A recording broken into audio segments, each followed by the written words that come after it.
Welcome back to the playoff edition of Calling the Audible. I'm Iggy Magnets, joined by... Peace. Hey, Peace Delaries. He's back, baby. I am. I went from the golf course to to childcare by myself because my wife then had to run out and do a million errands. And then I delayed the show because of such childcare. But yeah, that's why I'm wearing a cap today, because my hair is a mess because I've been wearing a cap all day at the golf course. The Supersonics? The Seattle Supersonics. Absolutely, man, absolutely. Or just the Sonics? I don't know if people remember this or if I'm the only old enough person to remember this. To me, coolest color scheme and logo combo of all time. I love it. I'm colorblind. Maybe I see it different. But also the drafting team of Kevin Durant was the Seattle Supersonics. He played one season with the Sonics, and then they moved to Oklahoma City. And there we go. Crazy. Yeah. And I'm glad you didn't. Glad that you didn't call it babysitting your own child. No, that's dumb. That was a good. That and like when people say co-parenting, bro, that's just parenting. Like you're supposed to do that. That's what? Like solo parenting, I understand as a descriptor. Co-parenting, you're just saying the same word twice. Like, all right, cool. Yeah. And like I'm friends with like a lot of I guess millennial parents, the parents my age and a little younger. And I hear that shit all the time, and I have to fight my eyes from rolling. Like I'm like locking them in real hard. Like, yeah, no, don't. And I look like I'm having a seizure. And they're like, "You having a seizure?" And I'm like, "Maybe." You know. Speaking of having seizures, yes. And we're gonna be talking about certain plays and whatnot. You were caught on the sideline of a certain highlight. The Mangoose interception. Oh, I was right there. Yeah. How crazy was this interception live? Can we set it up? There's nothing to set up. I had the other game open. Yeah, if you have the video, Omar, that would be awesome. Man, I don't upgrading the production on the show. I didn't provide a video, so if I didn't provide a video, Peas, I know you didn't. So I don't know what video. I was warming up. I didn't have my phone out. I was warming up. This was the Vincent one? Yes, exactly. Yeah. It's the exact one. So Mangoose versus KGP. We'll talk about also the way that game ended. That ball. So like it was Cutler just unloading a deep ball to Garfinkel, and it's a thing we talked about on the show. And like I know whenever we have any takes, whatever, people come at us for what we say on the show, forgetting we have to say something, right? Like we have to analyze the game. We can't just be friendly all the time. I said my concern with KGP is playing in Division 1, Division 8, whatever, is that they don't really have any size. And I use Jonathan Garfinkel as a specific example of like incredibly skilled, incredibly quick, so good in small spaces, can take the top off of a defense, except that there are dudes who can just go up and pluck the ball. And that's what we saw. Like Garfinkel had his arms laid out, ready to bring the ball in, and instead Anktil just went up, caught it, and it was picked, and was like, I remember nodding to myself like, yep, that's the thing we said. Like, and it's no knock on Garfinkel, who ran a killer route, got open, great ball by Cutler. It was one of those things where, like, as a quarterback, you leave your hand and you're like 6, and then it gets picked and you're like, well, nothing I could do there. Yeah. That was a perfect ball.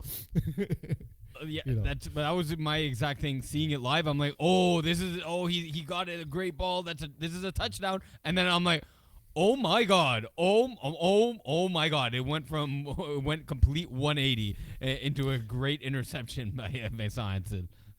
So that left 2 plays left in the game, and we thought we just saw the wildest ending to a game ever. So Mangoose are up by 3, taking the ball with 2 plays left. Iggy, what do you do? Oh, hold on, because a lot of people are going to be like, 2 plays left, like 2 plays left first down. No, but a lot of people are going to be like, what do you mean? Why was it played out? Because they were inside their own 10-yard line. That's the only reason this was played out. Yeah. So Mangoes get a stop. 4 downs from like they were on their own 4-yard line. KGP was. Oh, that's true. That's true. That wasn't the interception was the drive before. The final drive was like a contentious 4-down stop where there was a play with like some contact, but that's not getting called in Division Right. 1. The DB was there like a half second early, and honestly, it just looked like a great play. It just looked like a great Right. play. So Mangoes So comes anyway, away with a down. great. Yeah. Don't know about the 4-yard line. Go. Right. So Mangoes, great defensive stop. Think they're ready to shake hands with KGB, but because they got the ball inside their own 10-yard line on the 4-yard line, they have to play it out. 2 plays remaining, like you say, first down. All you have to do is receive the snap from 5 yards minimum and throw it to everyone running 1-yard hooks and throw it to the ground. Do this twice. Even on the You don't last do it play twice. of the game. Do it once and then punt it. Do it once and punt. Do it once and then take a safety. I don't care. Do whatever you want. Instead, Nick Schaefer clearly did not know what to do because he runs like fade and overthrows the fade. Now, I didn't quite see how much he overthrew it. So there was a point of content. Oh, I think we lost Iggy's audio, but I will try to keep up in case. Yeah. No, I'm here. So there was oh, he's back. All right. And there was a point of contention where I was watching that last play with Mike Piercin. Iggy was a bit off to the side. Both of us saw the contact on the quarterback. Both of us heard the clapping of the arm on the hand, or hand on the arm. And when we saw the flag, we're both like, okay, this is roughing the passer, ostensibly game over. Instead, he rifled the ball into the curtain. It was a fly. He threw the ball into the curtain. I don't know if it was affected by the contact or not. The contact.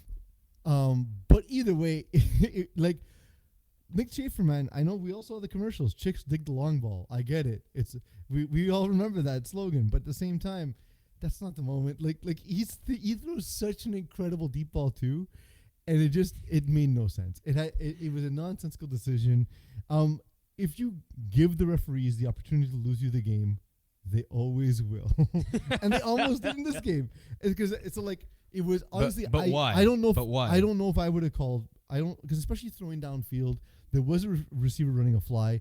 It's in the curtain. I don't know if I would have called pass interference, especially that there was contact. No, on not the pass quarterback. interference. Sorry, not pass interference. Sorry, intentional grounding. Intentional grounding. Yes. I don't think I would have called grounding.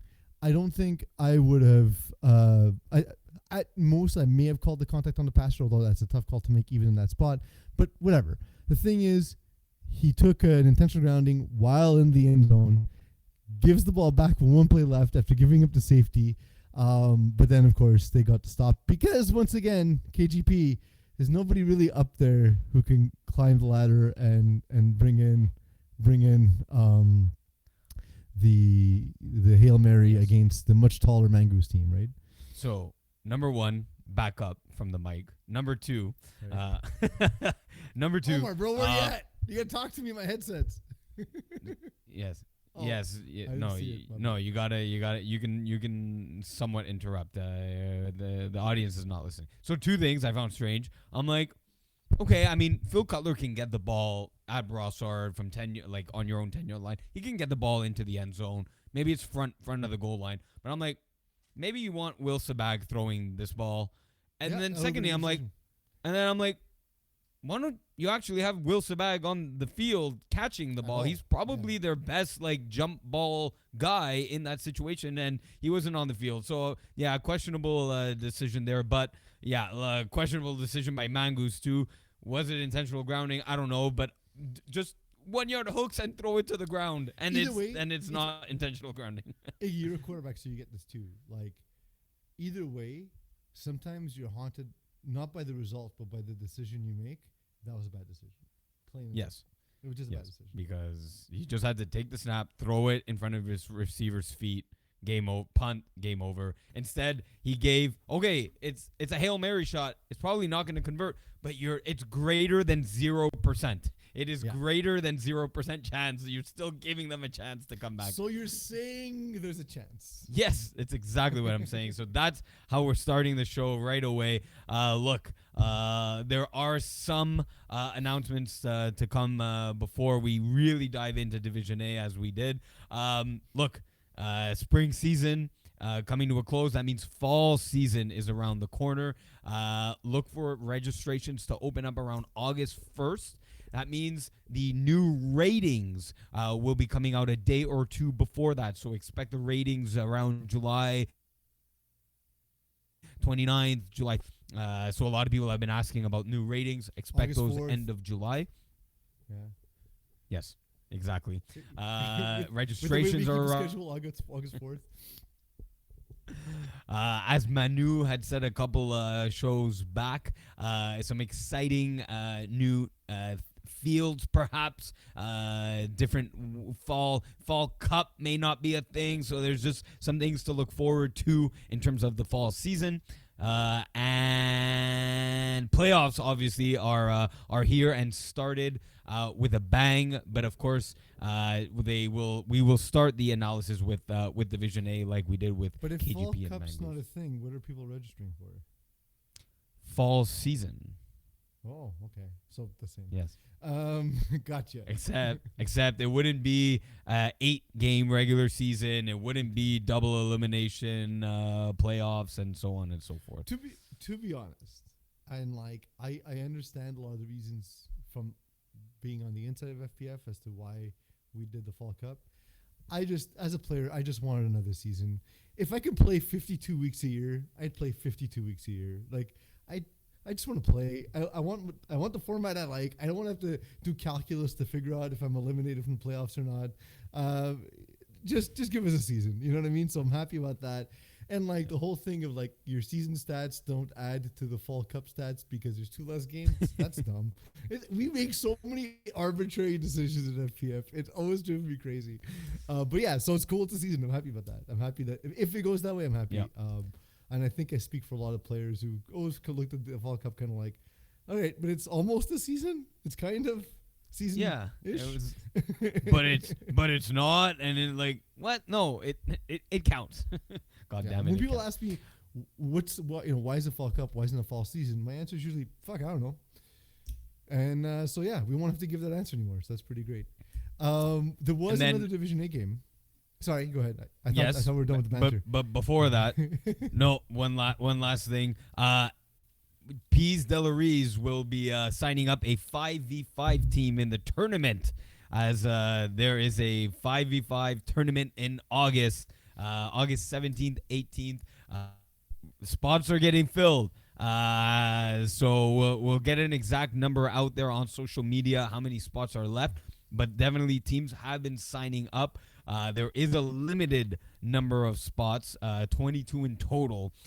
So definitely don't want to miss your opportunity to play the 5v5 format. Gives teams a chance to test it out. Maybe give some interest for signing up for the fall season. And of course, as I was about to start Division A talk, Peas leaves because that's how much he loves the 5v5 format.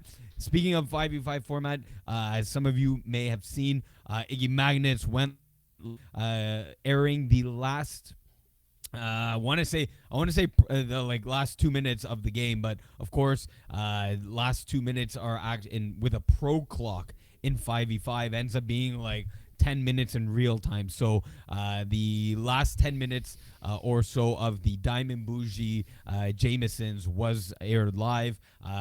Go check that out. It was a hell of an ending to the game. Diamond Bougie were up big, but of course that is 5v5. We're going to transition right away to Division A. Yes, sorry, baby. Monitor died. I don't know who's the baby here. Baby. I hope your baby. I hope your baby didn't die and the monitor's okay. So the monitor, the baby's okay. The monitor died. It's the best version of those two events. Good. Yes. Yeah. All right. There I was. I think I'll run and plug it because I need to know if he's cried and so on. You got to plug your baby in. All right. There was another Peas. Yes, there was. And it was the game I had up before, Blessed against Spearhead. Yes. It is so like the game ended with a 9 point difference, but it kind of felt closer throughout. Was that your feeling as well? Yeah, there was. Especially early on, like So I think yes. Oh yeah, early on. especially in the first half. Yes, yes.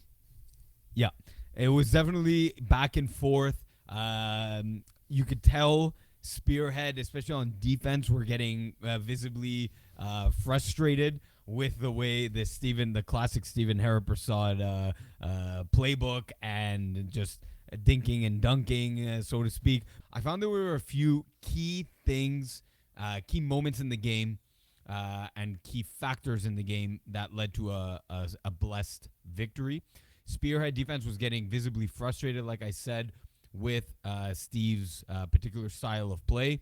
I feel like the man matchups that Spearhead had were not the necessarily correct or best ones. They had Quade Johnson covering Andrew Grant on fourth down. Steve was able to hit him over the top with a post for a touchdown on fourth down. Kind of the backbreaker for the Spearhead team overall. Look, there was also a Nas Dillon contacting the passer penalty, I think twice. Once it was called contacting the passer. It was called illegal or unnecessary contact. Strange decision on why one was called one way and the other. But hello, Jack Nudie. And honestly, Jeff wasn't great on two key drives. Yeah. There were just he loves his 7 yard, 10 yard comeback. He went to that on fourth down, and it was just a ball that wasn't even within reach of his receivers. So there was just like two drives where Jeff needed to come up clutch, and he just didn't. So like a blend of those things, and Bless came away with a victory. What did you see, Peas, in the game? One thing you mentioned, and I want to draw attention to is, you know, one of the tenets of the Haraprasad Iggy Pease style offense, Rosenblatt too for that matter, is when it's fourth down, you have a deep man beater, because if they show you man and you have the matchup, you have the opportunity to not just convert but convert and get points, and that's an absolute backbreaker for the defense. And like I saw it pre-snap, Steve saw it pre-snap. The ball was out of his hands in almost instant. As soon as he can get his fingers on it, it was out of his hands. And it was cool. It was him at his best. And leaving the field, I had a chance to talk with Supreme Chancellor Rosenblatt, and he SCR, as I call him, SCR came, was asking. We're talking about flag in general, and he was talking about his game, and he said, for some reason, every time I play against Steve, he's perfect. And I was like, yeah, there's a lot of people who feel that way, by the way, about Stephen Harpersad. Is there are games where it's just you face off against him, and when he's on, there's nothing a defense can do. You just need to outscore him. Yep. That's all it is. Yep. Yeah, and that was another key part. Blessed won the convert game. Yeah. Forget the 6 touchdowns to 5. They won the convert game with Will Power as a second quarterback. He got one. Marvin Steinberg caught another. And then the Blessed. Another thing here was that the Blessed as a team were more united and just played a better team game, whereas Spearhead was just felt more like individuals there. Of course, the roster overall is better on Spearhead, and of course, looking back, right, Bois and who else was they were there watching? Not Khalil. I'm forgetting. My God, Kenny Bay, okay. Anthony Brisebois, two huge pieces, right? But Yeah. still, overall, Bless was the better team. Dylan Daoud playing with a heavy heart, 4 grabs, 30 yards, 2 touchdowns. He really played an inspired game and inspired the rest of his team. I felt. I was actually going to mention as well, again, just a shout out to the Daoud family who lost their dad. We've known that I've known the Daouds in FPF since they were literal children in some cases, and it's been cool to see them grow in the league. And awful news, of course. But it was cool to see Dylan playing, and like you said, playing with a heavy heart, but sort of reminiscent of that Monday Night Football after Brett Favre lost his dad and lit up the Raiders. Game that my brother refused to watch because he knew, as a Raiders fan, how that would go. Yeah, it was cool it was a cool moment for him, for sure. It was a cool moment to see him play that well in that game. So in Division A, that means our ups are set here. Let's quickly continue with Blessed, and now they face the DA Braves. Do they stand a chance? We doubted them once, and they came on top. Are we doubting them again? One of the conversations I had with SCR, Supreme Chancellor Rosenblatt, is that some of the teams with these rock star quarterbacks like Joe Mayo and so on, they sort of get annoyed with guys like Stephen Harper. It's like, should the rules be 3 downs or whatnot, right? And like for me, the beauty of FPF and it being 4-down football is it allows different types of football to excel. And Stephen Harper has built the absolute perfect system for this game, and his ability of execution, to me, his ability to execute should be rewarded. And so, are you saying there's a chance? Yes. That's the theme of today's show. Are you saying there's a chance? Yes. Are the Braves the better team? Absolutely, unequivocally, the better roster.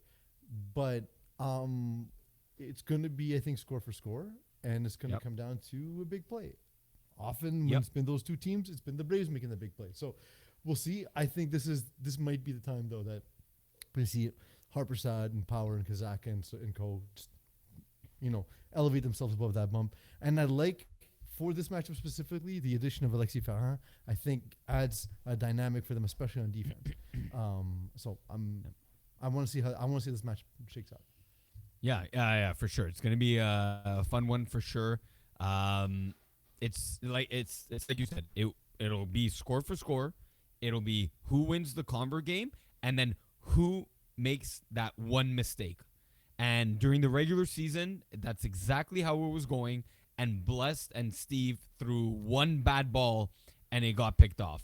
And that was the game. And that one, even Steve said it. That was the game. I threw a pick, and that was the ultimate difference. So that's been the issue with Steve when it comes to some of these not high profile games, because he's won championships. Obviously, like the hardware's been insane. But against some of these games where like he knows he's the underdog, he has a tendency to make that mistake. It's a tendency that he's getting more and more distant from. So this would be a great chance to sort of change the narrative even further.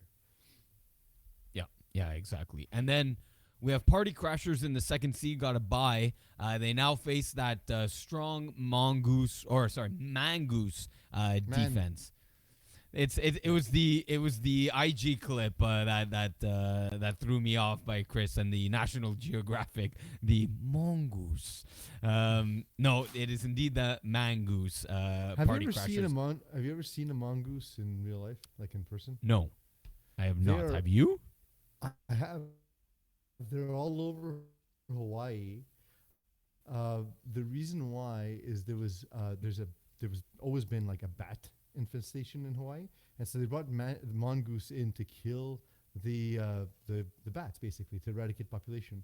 But they didn't account for the fact that bats are nocturnal and mongoose hunt during the daytime. So all they did instead was devastate several populations of birds and turtles. But they're running across the streets constantly. Like, like here you're driving, you see a squirrel run across the street. It's like that, but with mongoose. So you're saying they should take a trip to Hawaii, but will they do it next week? Everyone should, by the way. Everyone should. But will they be taking a trip next week, or are they going to be taking a trip later in August? Is the question. I love the way Party Crashers and the way they've developed over time. And Spencer Pugh is a guy we criticize a lot, insisting on calling the Audible. And he challenged me on it. And he said, bro, you're talking about stuff that hasn't happened for a long time. Watch us play. And I was like, you're right. I just haven't been at the field, and I'm reacting to results. And when I actually saw him play, I was like, oh, he's actually changing his style, and it's taking a second sort of for it to fall into place. And in the time that I was away, and in the season, they obviously proved, oh no, this is a talented team. This now that they get it, now that they are truly sort of like amongst the royalty in FPF, they have arrived. And what's interesting is Mongoose are kind of what Party Crashers were as they moved up through the divisions, right? Just a team. Man, God damn it! You see it happen. I told Hawaii, stupid Hawaii. But like they've always played sort of with their foot on the gas pedal, and Nick Schaefer always looking for the kill shot, the way Fred Dupuis was, and he's had to adapt his game too, and so it's kind of cool. It's sort of like you're sort of seeing if they can alter the time traveler's paradox of them traveling, Party Crashers traveling to the past to destroy them past selves. You know what I mean? Can you kill your own grandfather and survive in the future? They can try and prove it. Look, man, I'm a weird guy. I say weird shit, okay? Yeah, I saw your reaction. I was like, listen, man. I picked up on that 5 years ago. So yeah, but that's what makes the show. That's what makes the show entertaining, of course. Look, it's a bit of a different Party Crashers unit. Fred Dupuis was the from my understanding, and then watching it overall, he was the guy leading the team in the 5v5. We'll get there in a second. But Jeans Lee Alexis taking over the reins here for Division A. I confused the two teams. Right, but not time just, I saw them play this season, he was throwing. That's why. Yeah, exactly. And not just that, right? They probably the most athletic and most aggressive and most manable defensive unit in Division A, bringing on the likes of Corey Williams, Jean-Lee, Rith, Jordan San Alexis, Mendel Joseph. Like, it is I played against them twice. That is not an easy defense to go up against. Even a lesser known Fitzgerald Senatus is awesome. Oh yeah, fantastic. Incredible. Lesser. Yeah, he is lesser known, profile but than like Jeans Alexis and Co. Right? Right. But shouldn't be, because he won Defensive Player of the Year last year in Division A. So it's just he plays less. He hasn't played like. And he doesn't play on multiple teams and so on. So like that's kind of what I meant. But yeah. Yes. My bad. Yes. So the analysis I made initially, we'll save that for 5v5. But for the 6-on-6 team, no grandparent killing necessary. Now that I'm flipping through the roster, it is, to your point, a team that was known for their offense now has an absolutely just solid defense. And if you could build, rockstar defense in Division A, this is it. This is absolutely it. This might be the best defensive unit in Division A that I've ever seen put together. Yeah. Now, close behind them is Mongoose, right? That Mongoose defense, like the highlights suggest on Instagram, it's very good as well. It's super solid, but I think the defensive side, the matchup that's going to make the biggest difference here is Thomas Coutu as a rusher. Is he the answer to really contain and stop Jean-Lee Alexis? Because when he's buying time, and even when he's not buying time anymore, now that he's become a better thrower of the football and all the reps that he's gained and gathered, he can sling that ball within 3 seconds, right? So not giving he's unfair. The time. He's unfair because his physical skill set, both running and throwing, is incredible. And then he also developed the ability to go through progressions and reads faster than most people. So and he did it at a high level to begin with. So all of these things just show. I remember we had talked about it on the show years and years ago, where Mo was like, "No, it's going to take him a second," and you and I were both like, "No, it's really on the precipice. It's happening. Right there." It's happening. Yeah. And it a week later, Mo conceded "Oh yeah, no, he's there," and that's how quick the sort of the graph's been for Jeans Lee. And then again, his ability on defense also can't be understated. I think it's going to be an interesting matchup. I do think a lot of the initial point that I was making, though, of because even if they're not people who have played on Party Crashers before, are guys who've played high division FPF for a while, or Mongoose are sort of a homegrown team who've gone up through the divisions over time. And I do think there is a difference. You generally in FPF, and the person I'm speaking to, of course, is not an example of this, but you need to suffer before you win. And, that I feel like Mangoose are a great example of that. Is that they've gotten so much better by taking their lumps, and this might be sort of one of the final lumps before they make it to that next tier. I mean, they went to Division 2 final and lost to Braves 2.0. I mean, This is that Division A, could though. be This is literally another yes. tier. That's yeah. You know, It's Division A, but Division A is like Division 1.5. So like but it's still above it's two. a slight It's still above two. it's still a slight step above. So yeah, look, definitely I see you just to wrap this up. Slightly lower scoring game, like a 28-26 type of game, maybe 32-30. So definitely a tight defensive game. Another great game that you're gonna see here at Division A. Quick question though, because I'm gonna actually close out this division because I'm gonna take you to task, Iggy. I thought your team name all season long was Wyeth's Rejects, but it's a It singular was. reject. I switched it. Who was the reject? You know who the reject was. Matt Kerouac. There you go. Poor bastard. It was Wyeth's Rejects. It was then changed to Wyeth's Reject. It's also a play. It's also a play on how many team members were on the team, and the roster was gigantic by the end of the season. Welcome to spring season. Yeah. P's Division B had some incredible games. What was it? Tuesday night at Brossard. Some not so good games and two very good games coming down to the wire. We'll start with the game that no one saw because it was at Matty Vic, so only one stop and Heavenly Sons. Just quickly, a 44-40 victory for one stop. The story of the game here: 2 plays remaining for Ben McMahon and Heavenly Sons from 4 yards out of the end zone. Now, why? I get that Kevin Donnett as a snapper can get in there on a 1-yard slant and kind of run it in and make a guy miss. But man, don't you want 2 shots at the end zone? Because the first play out of the 2 was just a quick pass to Kevin, got 3 yards, and left the final play on the 1. So just comment quickly there. Yeah, that's a play where I'd like to see sort of Donnett running to the front cone, and you have 2 players at the back of the end zone, and especially because of how many targets he had in that game, force them to have to jump Donnett rather than allow him to make a catch and hopefully he makes a play in space. And there are not a lot of better players in space than Kevin Donnett. So I get it philosophically, but sort of a game management moment and surprising game management decision by a guy who's really good at that generally in Ben McMahon. Ben McMahon is a guy, if you give him 3 plays, I'm assuming it's a win. And so it's one thing we talked about last week though is the Heavenly Song defense, despite the plethora of talent, just never came together all season long. Hey Leo, and the only dog named after Leo Gervais, by the way. Odd decision. And Michael Caparelli is a quarterback who will eat up your defense if they allow him to, and that's what he did.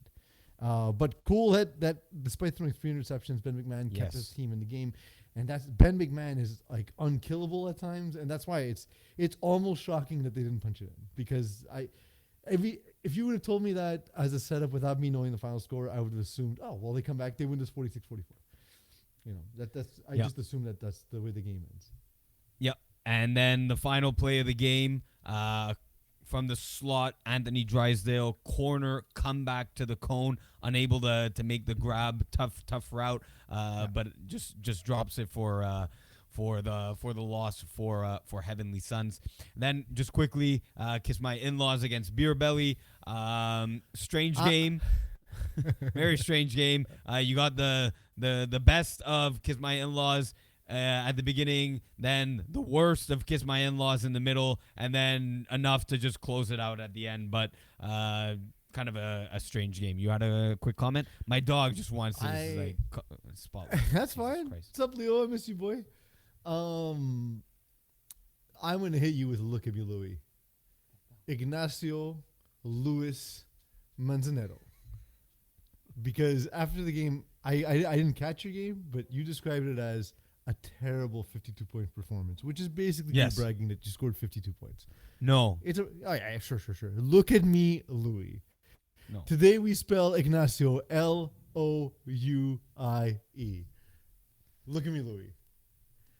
No, I do get it though. Points, yeah, points are one thing, and then the way you play is another, and it's just not against any other team. And there's no like slight to Beer Belly, but against any other team, that's a loss. Against One Stop, Heavenly Suns, Bruins, EZW, Infantry, Silent Ticklers, that's a loss. So that can't happen again. That's the thing. It's wild how like I know this is Division B, but like if you don't like we always say that you got to score 30 to 35 in playoff to have a chance to win. It's 40 plus. 40 plus is the new mark in Division A, B, 1 and 2, right? Yep. It's pretty wild. It's pretty and I maybe even down to Division 3. Yeah, no, honestly, dude, like I went through your game log and I saw the lull and the pick six and I was like, okay, well, and that's the thing is Beer Belly Brigade kind of have that in them. Felix they took it back to the house and like they're so athletic that like if you allow them to stick around, they can be infuriating. So I can imagine you where it's like that drives them my way. God damn it, a pick six and like. You can bad snap, then drop, then like third down incompletion, off the receiver's hands, and like fourth down incomplete. Like I was just like, oh my god. But yeah, I can see how that can start to play on you as the back. Like, guys, if we don't tighten this up, I know we had a big lead. If we don't tighten this up, we're gonna lose this game. You know what I mean? So like, I get it because I have enough history of Beer Belly Brigade where it's like, if you give them. If you don't double tap, they're coming back to life, Yes, and honestly, like if you just go through the game logs of my season, I performed the worst against Beer. Mm-hmm. Like it's strange, but like they've it's playing again. It's sort of a matchup thing, right? Like they match up well enough with you guys physically, and so if you start to slip up, because they're gonna make mistakes. So if you also make mistakes, it allows them to compete. Where if you play a clean game, they're not going to compete because of the mistakes that Fafal will make, and you don't typically make, right? But if you do, then they're in the game. Exactly. Yeah. Yeah. So let's move on to EZW and Bruins. Oh, fantastic game. Fantastic. Just filled with everything. Lead changes, OCs, emotional big drops on fourth down, big touchdowns on fourth down. This was the epitome of an FPF playoff game. Yeah, and great, obviously, individual performances by both Rocco Cristiano and Jeremy White. It's one of those matchups that you kind of love in general because of the exciting style that both guys play with, the ability to buy time and just always hunting for a big play because they can keep plays alive. But yeah, and it's the more experienced Jeremy White, EZW. And like, I'm not one who thinks experience means a ton, especially in lower divisions. Higher divisions in FPF, it absolutely makes a difference. And that's where we saw EZW being able to close out a game and kind of keep, at times anyway, keep their composure, especially late in the game, where the game did start to come out unhinged again with OCs and so on, So it was cool. It was a good game. Across the board, just as you described it was lead changes, it was constant scoring. Bruins able to move the ball a lot better than I thought they would against EZW. Their roster was kind of a mess all season long. So it was like, how is this going to play? And when the game started, I was like, oh, it's going to play pretty well actually. And then they just sort of ran out of time.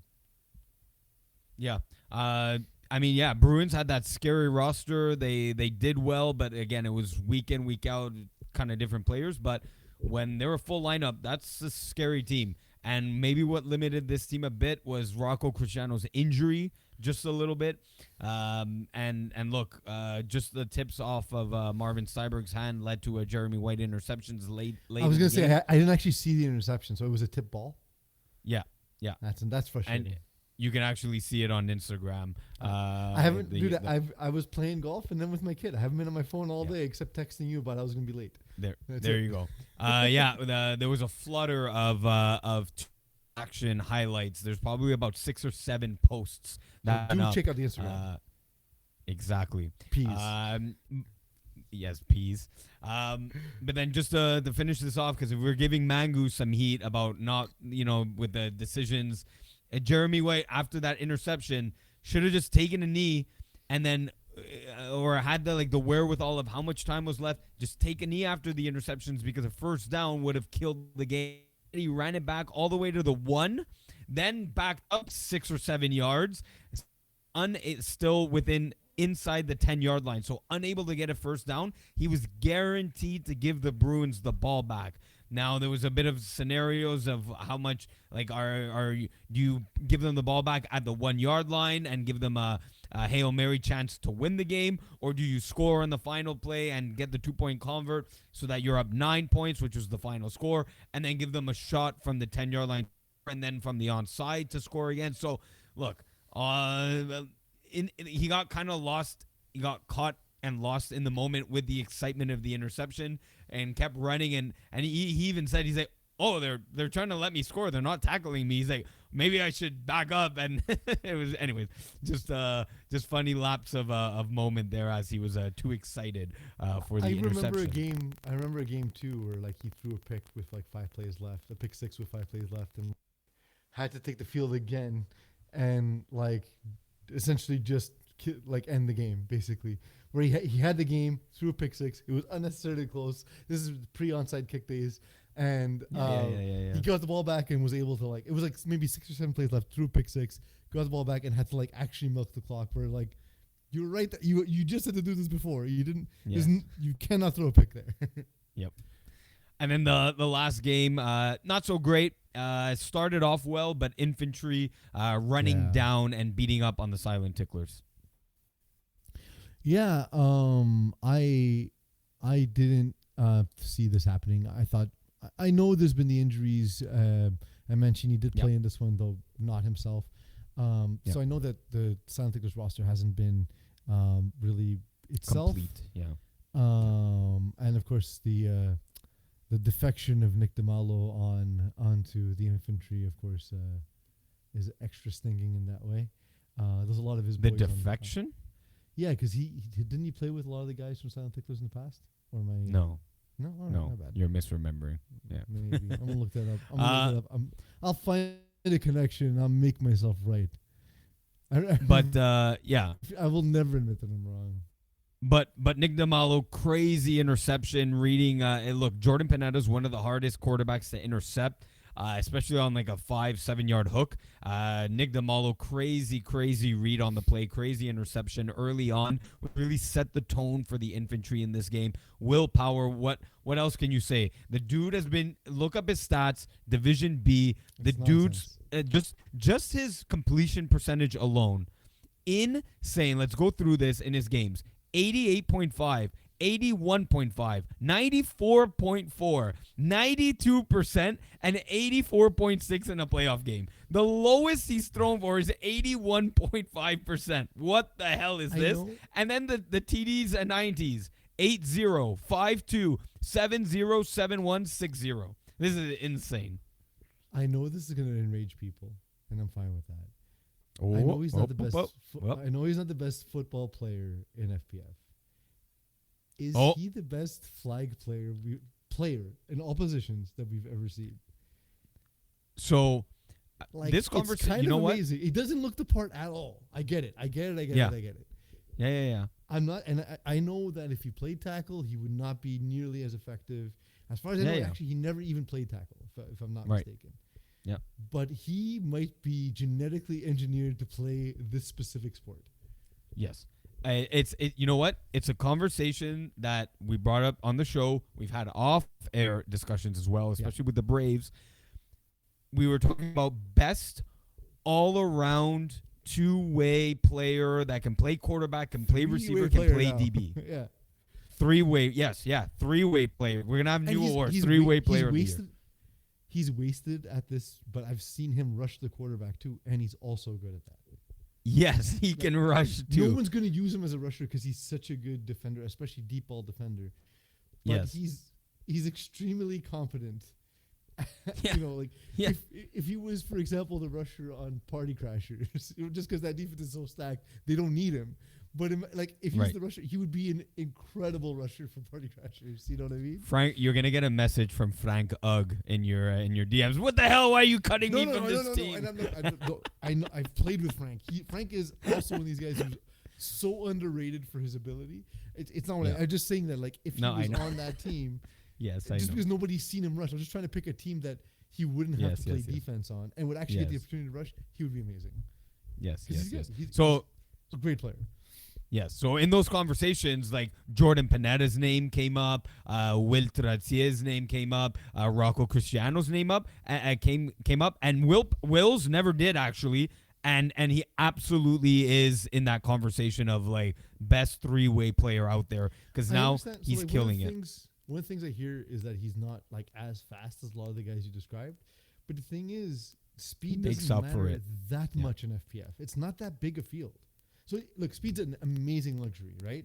But like it's kind of like His living range. in the suburbs with a Lamborghini. Like it's cool that you have a Lamborghini, except like you're gonna drive in 30 zones and on speed bumps with your Lamborghini, it sucks. You know what I mean? So like it's Yes. fine to have speed. It's great to have speed, but it doesn't matter as much as it does on an actual football field. And that's what I'm saying. That- Like That's there's, it. he's definitely the player with the greatest disparity between football skill and flag skill, I think. You know, and I think it's going to be an interesting conversation. And he's also younger than a lot of the other guys, so like he has years and years and years to come. And like he just started playing quarterback essentially, and he's Yeah, really yeah. good. He's really good. Yes, yes.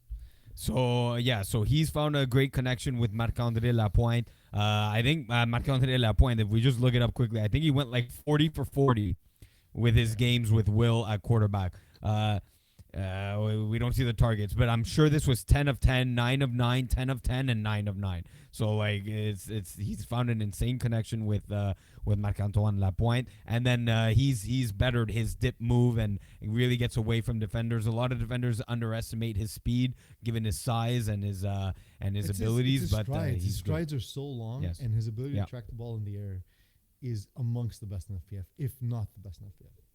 Yeah, so infantry definitely a team to watch out for. Just quickly here, the Division B matchups: Kiss In-Laws, Easy W, Infantry, one stop. Where do you want to start? Sorry, I missed the ending of your sentence. Oh, so the next matchups here we have Kiss My In-Laws, Easy W, Okay, Infantry, one stop. let's go. Let's do these quick when it comes to previews, just because Yes. A, we're talking about things that Yes. haven't happened yet. Yes. B, this is gonna be a long show otherwise. Yes, So yes. we'll do it quickly. Let's start with your game. Tell me why you're gonna win by 40. Zachary Alberts Gill rushing Jeremy White. Cocaine Bear himself. Yeah. He's the person they made the movie after. We all know this to be Yeah. true. I can see it. Again, is a rusher that you never expect to be as good as he is, but he's just got this great sort of reach, and you can reposition as a quarterback, and that's something I do a lot, where I just sort of reposition to a spot and have the rusher go by me. He will never miss the flag when you do that.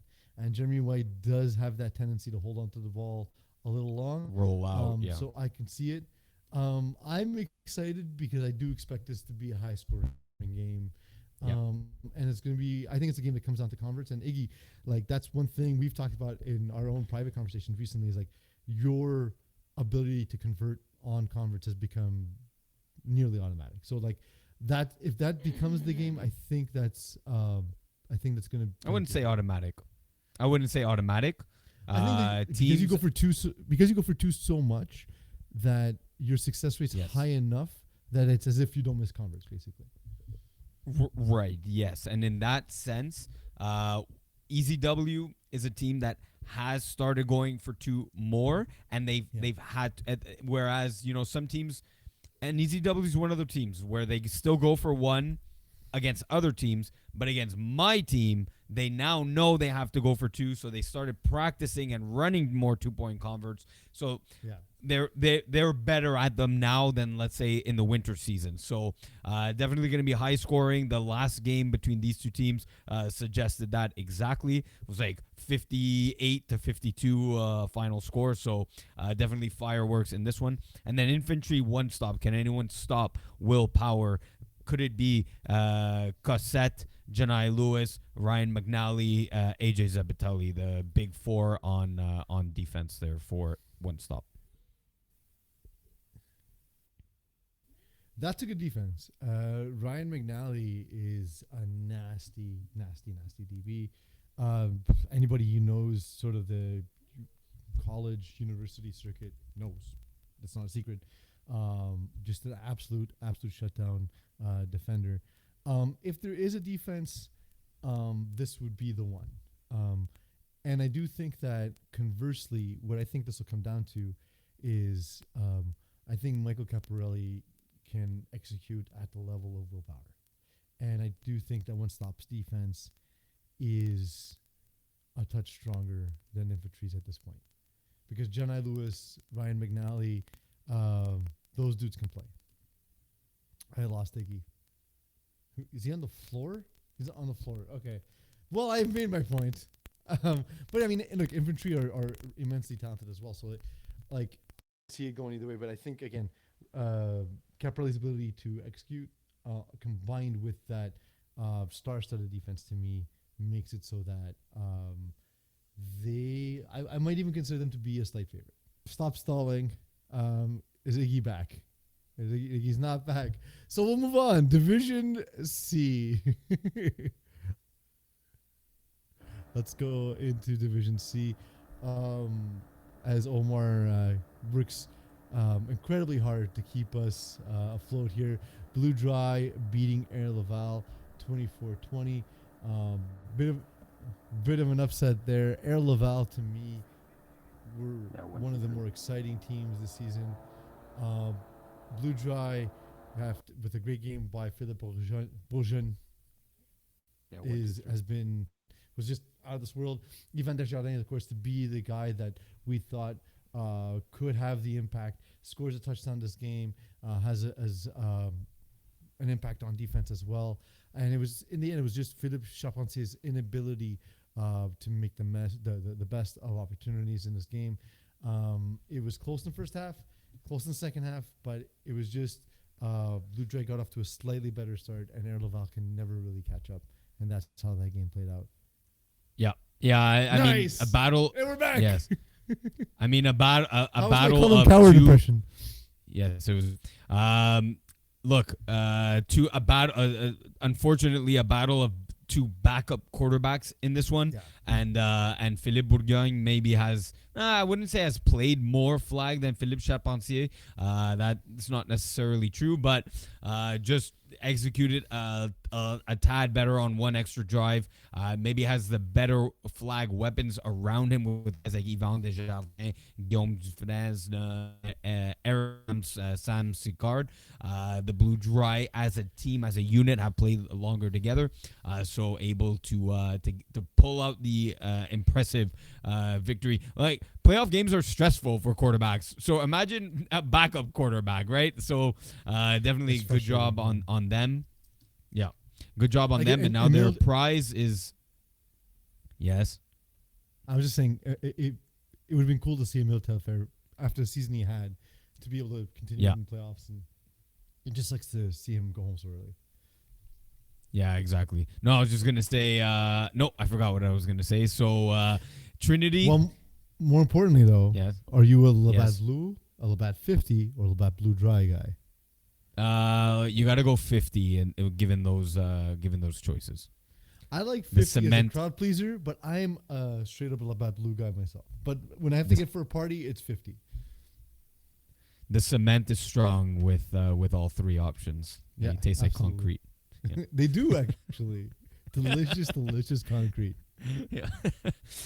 Look, Killer Rays, tough season for them in Division C.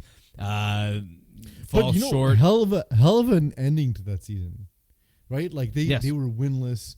I subbed for them in an atrocious game, and then they won the next 3 games and made the playoffs. I was like, "That's awesome, guys! That's great." Yep. Exactly. Trinity's been a team. They've done it forever, man. This is kind of their thing. And I love the addition of Louis Bégin to this roster. It's one of the things they've kind of missed as the team's gotten a little older. Is they never really had a burner, and then as they got older, they're not getting any faster, and Louis Beijing gave them that. This has given them that this season because they're still alive. They take this one 30-24. Yeah, exactly. And with him not playing quarterback like he did to end the season, JF Marquis, I guess, unavailable for most of those late season games. Putting JF Marquis back at quarterback and Louis Begin at receiver makes the team a lot more dangerous. Yes. It's the best version of that team. Yes, you have the exactly. no offense to Louis Beijing, but like you have the better quarterback. He would admit that, and you have Louis Beijing also didn't have Louis Beijing to throw to, right? So exactly. It makes a Yes, difference. exactly. Commission get a surprising victory over Le Renard Vif. A top dog goes down in Division C, but of course, Sorry to yes, but of course, Le Renard Vif without their quarterback as well. So we're seeing a little bit of a theme here. Lack of QB1s available for the early rounds of the playoffs. Yeah, what you're seeing is hot boy summer, bro. Like dudes are on vacation. That's Yep. been the theme. And like, unlike the previous game where it was two backup quarterbacks, now imagine being a backup quarterback going up against Stephen Casey. Like that's not fun. No, but when your defense gives you a chance, when you have three did. interceptions, it makes you question and raise some eyebrows about how far can Stephen Casey take this commission team. Steve, we talked about it a little bit. Stephen Casey just reminds me of pretty much every acclaimed tackle quarterback that comes to FPF. It takes them a second to really understand the concepts that work, spacing and timing and all that. And nobody throws a prettier ball than Stephen Casey. He's just genetically engineered in the lab to throw footballs. He's a human jugs machine. Yeah. But at the same time, the game is much more complicated than that, and it's much more nuanced. And he saw that throughout the season.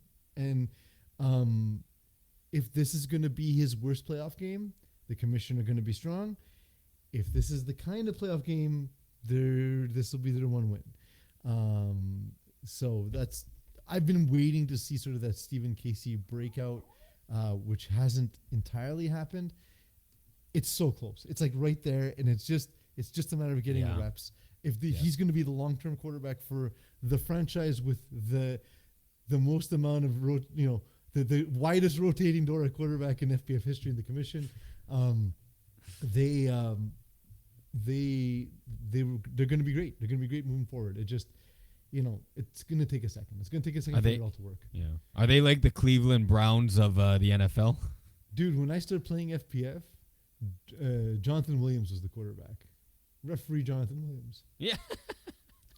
Who, by the way, another guy genetically engineered to throw football. It is beautiful. Oh, really? Oh, okay.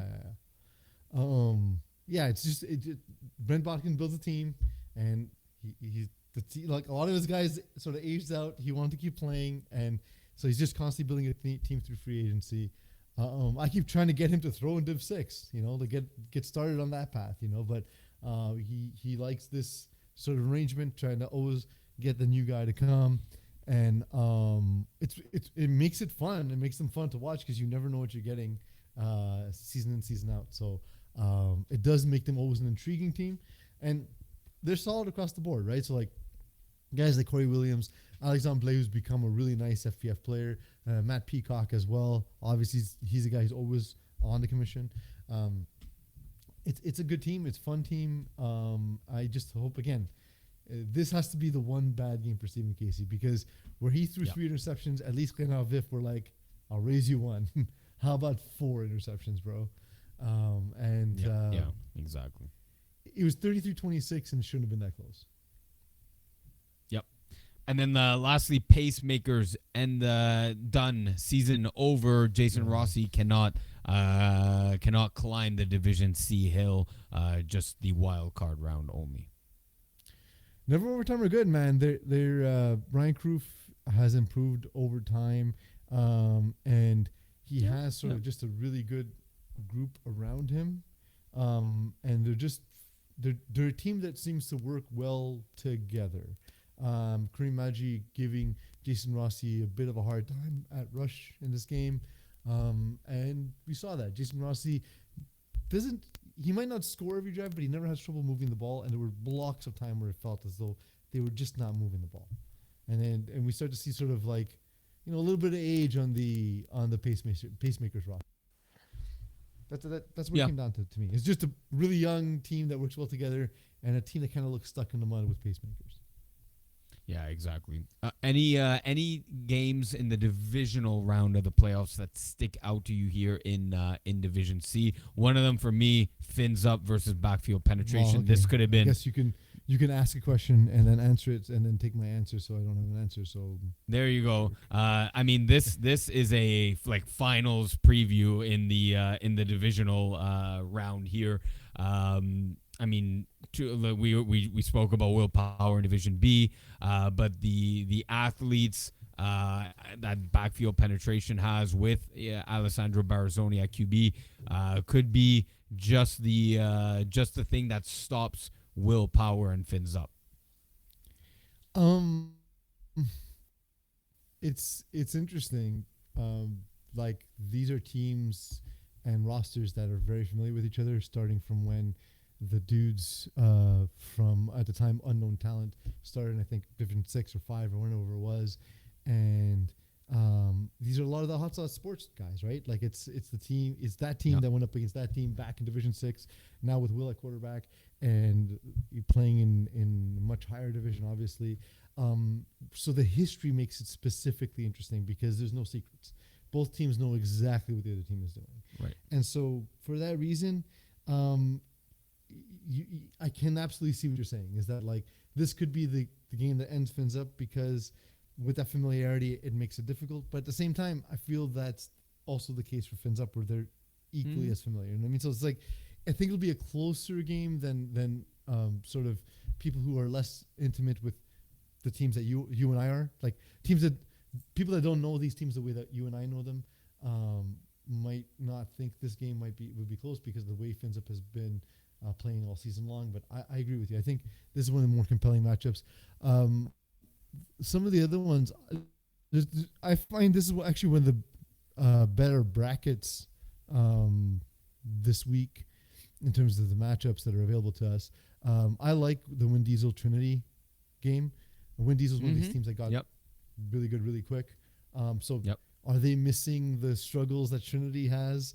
Are they missing the suffering that Trinity has suffered in previous seasons and so on? And West Island Boys and Friends of Danny is probably one of the most athletic matchups there is. You know what I mean? So, like, I expect that game to be absolutely wild. I expect it to be long touchdowns. Buck's ability to just throw bombs down the field is one of the prettiest in FPF. And I can see picks. I can see big plays. I can see short passes taken for big plays. To me, that's going to be one of the most interesting matchups as well. Yeah, and I think low key there. Watch for the name Anthony Mustache. He's rising the ranks of FPF. He's good. Yeah, he's. Oh yes, he picked you up how many times? Twice. But one of them was like, I made the right read on the 12-yard hooks on the sideline. He was covering the slot receiver and he undercut the pass, and I was like, all right, I don't know how you got there, bro. Like, he moves a lot better than you think he does. He's got perhaps the greatest name in FPF history. Not perhaps. He has the greatest name in human history. Mo Khan will disagree and say Tony Vo. Tony Vo. He's wrong. I'm sorry. His name is Mustache. It's a win. It's an easy win. Yes. Easy win. But he moves incredibly well. He's so instinctive, and he reads your concept on defense. He kind of does what AJ Gomes does a lot on defense, is sort of understand what it is that you're doing, knowing where you want to attack, and getting to that point before your receiver gets there. And he's amazing. He's absolutely amazing. Him, Jeremy LaPlante, and Danny Demore on that defense. Ryan Vanzlet too. Ryan Vanzlet. No, but it's a stacked. I mean, there are a lot of good two-way players, but I think all of them are slightly better defenders than they are offensive players, which is not even, I'm not even throwing shade. They're great on offense too. Just that's how good they are on defense. Yes. Yeah, no, absolutely. So definitely, that's the fireworks will be had in Friends with Danny, West Island Boys, Laval Outdoors, 10 o'clock at night. So if you want fireworks, no better time than nighttime. P's Division D. Yep, that's true about fireworks. Yes. Right? That's it. Give me the D, Iggs. Yeah, I was there scorekeeping all four of What these about it? games. Scorekeeping all four of these games. Okay. We have to wrap this up in the next like 30 to 35 minutes. So we're gonna rapid fire. Maybe we took too long on Division A, but Division A. Division A took so long. Yes. There was like four teams to talk about, and we did not shut up for like 28 minutes. Nope. Look, ahead. I was there, so I can quickly run down kind of 2 minutes each of these games. Pack a Punch actually packed a punch and went toe to toe with Les Studs. They were always down in the game, but they were always within reach.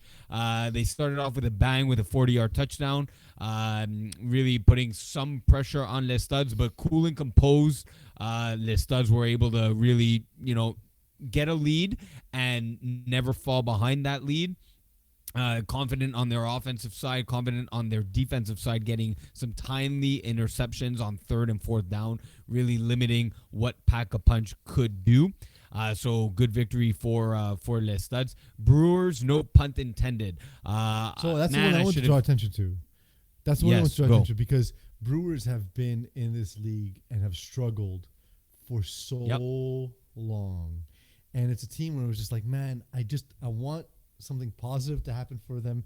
And it's been these like small infinitesimal improvements season over season. Like they've undebatably gotten better each season, but it's been by such small margins. And then to see them actually win a playoff game is absolutely heartwarming. You know what I mean? Like I'm so happy for the guys who've been on this team for so long.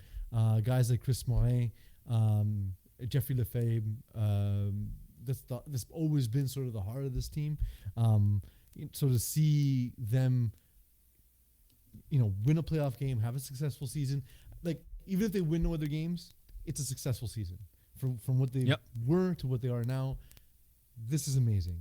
Build on that, keep building on that. But you know what? You win one, it just gives you opportunity to prove yourself the next week. Yeah, I mean, Alexis Labonte is kind of the exact piece that they needed at quarterback, that methodical and great mind of flag football that he is. He's limited now a bit with his athleticism. He used to be that beast of a receiver, like with age and that comes for all of us. Father Time is undefeated. Look, he's still athletic enough, but the quarterback position is suits him well. Going 23 of 27 in your first playoff game, if I'm not mistaken, as a quarterback. 5 TDs. He's played elsewhere. I believe he's played in Telbun as quarterback. Okay. If I'm wrong, Alexi, correct me, but I believe you played quarterback in Telbun. Fair enough, but I'll specifically then say first FPF playoff game as a quarterback. Competition always a tad better, even if it's a 10th of a degree better, that's still the case. In a back and forth battle with no punt intended. So look, Alex Olipsky performed well on his right for NPI, but Brewers just won They won the convert game. Obviously, that was the difference here. But just especially the last drive of the game, no pun intended, had a chance to win this. Questionable decisions by Alex Lipsky, 17 yards out to run for it. Yes, you're giving the shake. The Brewers defense swarmed him. Unfortunately, they held him too, which they shouldn't have done. Giving him one last shot from 7 yards out. Trying to make a move from one direction to the other. Lost a handle of the ball.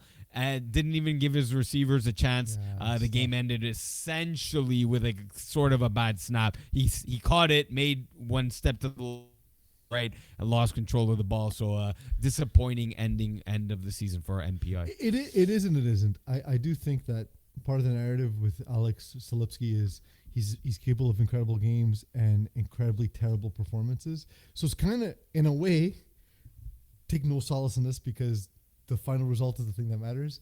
But it was cool to see them lose a game where he played well, in a sense. Yeah. Because for a while, yeah. it just felt as though he put so much pressure on himself to be perfect. And I think if he lets loose a little bit, he'll just see more consistent performances because he has all the tools, in my opinion. Yeah, and we'll get there in co-ed too. He took the loss in Division D to succeed in co-ed too.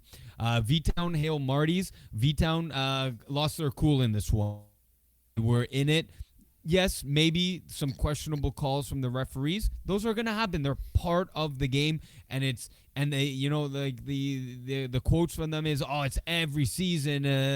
No, it's not every season. The thing is, it's every season for every team in every game. Sometimes the calls don't go your way. You got to learn to accept them and move on and keep playing your game and don't let it affect you. If you let the referees decide the game, they always will. They will. So put yourself in a position where a bad call doesn't matter. In the end, the referees don't take the loss. You do.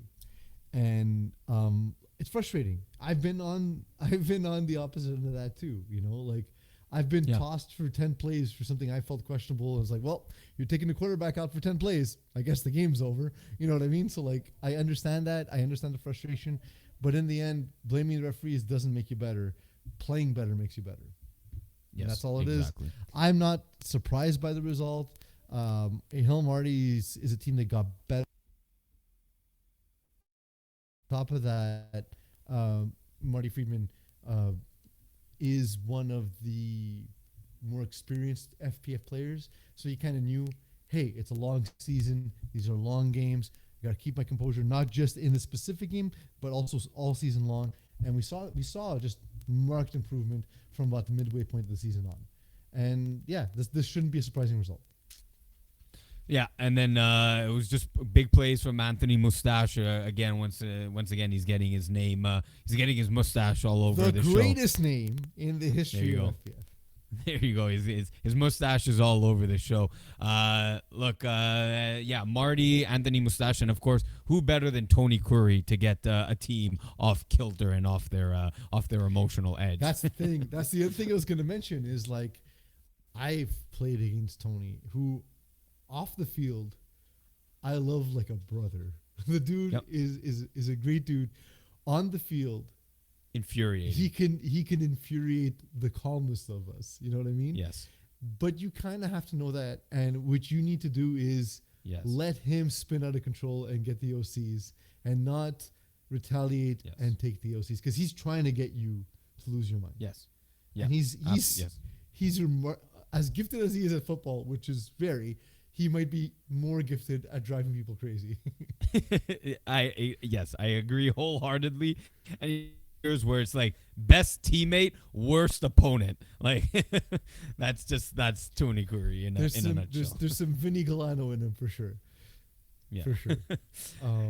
And then the last game there. The surprise. This was to me the most surprising result. I thought Cookie Monsters were a really interesting build. A really well-rounded team with some really good success at parts of the season, and it just looks like it just all fell apart for them this game. So I'll give my analysis, and then I think it will be comprehensive enough. They had lost the game the second it started. Yeah, they lost the game at the second they started. Knights 2.0 knew it and asked about it because they had Jerome Hovington throwing, who had 2 games played. Cookie Monsters knew it. They didn't want to play with 5 players. They're just like, we want to just play with Jerome to get him more reps. So already there, the vibe of the game was already off, but the Knights 2.0 Cookie Monsters tried to not tell as many people so that it could still be competitive. And Knights 2.0, honestly, for their credit, they played it the same way they would have otherwise. And this is a team, by adding Marc-Andre Reeves kind of middle of the season, late of the season, this is going to be a team to watch out for. This is, I don't know their exact seeding, maybe like 10, 11, or 12, but this is one of those dog teams, low seeded, that you could see them in the championship final because Marc-Andre Reeves is a very good quarterback, blessed with a low enough rating to throw in Division D. But this guy can sling the ball, can get his play calling is great. It's akin to a very good Division C team and a average to below average Division B team. So watch for Knights 2.0. It's not all on him. He does have guys like Shaggy Saint-Lô, Emile Decoteau. Decoteau, very good two-way player. Kevin Valcourt, solid snapper, and John Masella can lose his cool. He's one of those players that needs to calm down. They're up like 30 points or 28 points, and he's ripping into the refs about, you called touchdown, you called out of bounds, what, you can't do that. You're up, dude, you're up 20 points. It literally doesn't matter. So the things to watch out for with this team, a lot of good. Just watch out with John Masella. He needs to keep his composure because he's a great football player otherwise. That's the guy that Tony Curry will get ejected from the game. Exactly. Absolutely. There you go. You get all the tidbits here on calling the audible. In Dan Lazara now knows this, but in the years where we had a rivalry with the back then Sea Assassins, in Div 3-ish, there was one of his players we would get ejected every game. Every single game. I won't mention his name. We got him ejected every single time. And by the end of it, he knew it was going to happen. And he asked me about it. Like, once we became friends, I was like, oh, absolutely. That was the plan. That was the plan going into the game. Any Division D divisional playoff games that stick out to you here, Pease, from the entire list?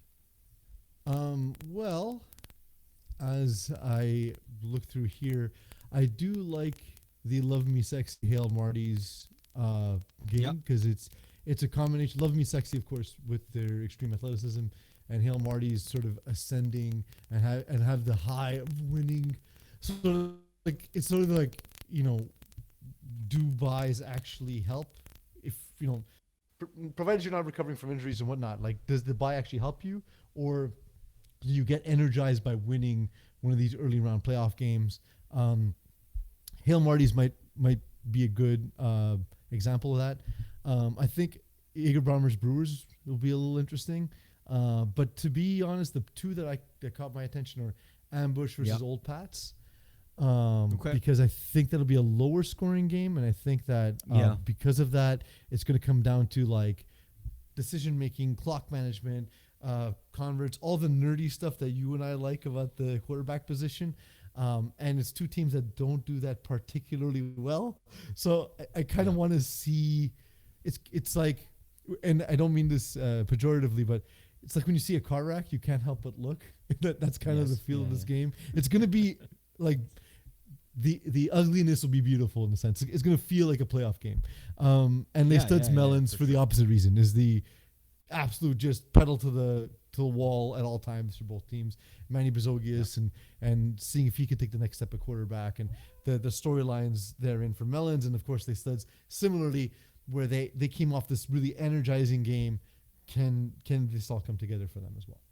Yeah. I like quickly Black Shinobi, the process. Two very athletic teams, very athletic quarterbacks, two relatively new quarterbacks as well. So again, this one, unlike Leo making another appearance because he just absolutely wants to be on the show. This one could either be like a 40-35 game or an 18-16 game. I can not see really that. sure exactly where it's gonna go. Yeah. I thought this whole time that Black Shinobi were a reference to these ramen noodles that, if you know about them, they're kind of like trashy awesome.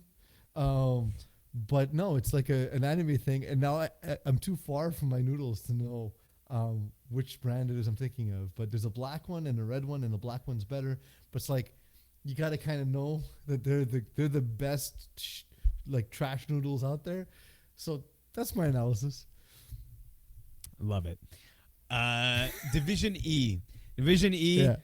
Yeah, Do we get to like shit on Division E because there was like 5 forfeits on Sunday?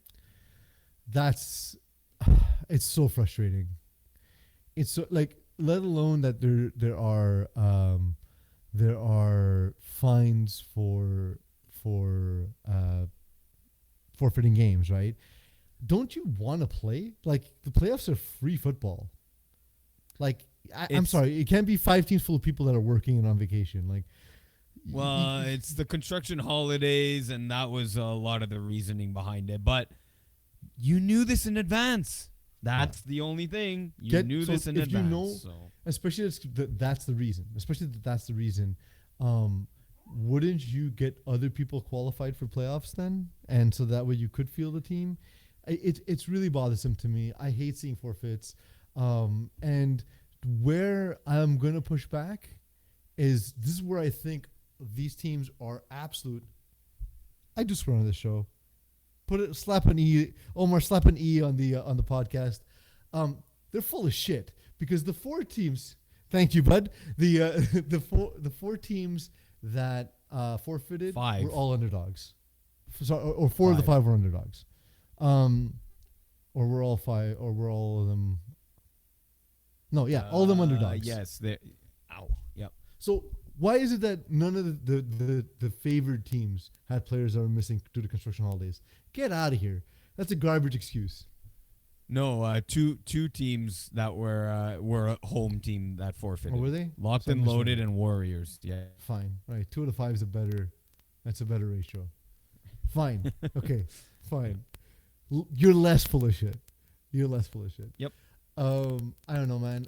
I've played in this league for 13 years now. I've never forfeited a single game. Iggy, have you forfeited a game? No. It's not that hard, guys. I've come close. I've come close though, but I'm like, I'll get anyone. I literally dragged a friend who does not like or care for sports of any type, and he was our rusher for a game. I know you can't do that for the playoffs, but again, you know this is going to be heading into the playoffs. Figure it out or play 5. Play Yeah, 5. I know. Like, respect your opponent enough to show up. Exactly. Yeah. Otherwise, just globally. Jesus, we're not breaking out all the games. Yeah, no. Globally, like from what I heard from filming, Chris Rivet filming, not great games. Like usually This you is get normal. that in This is normal for Division E, Yes. though, in the first round. exactly first round. We didn't break into 2 playoff brackets just because it was not enough teams. Like, it didn't meet our threshold to break it down into 2 playoff brackets. Yeah, no. That formula was used in the winter, and a lot of Division E teams didn't like it. In fact, you were a team that played in that Division E split, Division I know. 6. I was fine And? with it. I Yeah, liked it. teams didn't like it. They're like, how come we're not playing the best of the best? Well, because you weren't good enough. Is why you're not playing. Because the best of the best are playing each other. Anyways, I think Plain teams simple. like it Be like this. better. I think teams like it I like don't this. It is a March Madness style bracket. So and now that I meant this, It just I find especially the first round is absolutely atrocious. It just leads to a lot of bad games, and that's what we got. All right, we crashed. No worries.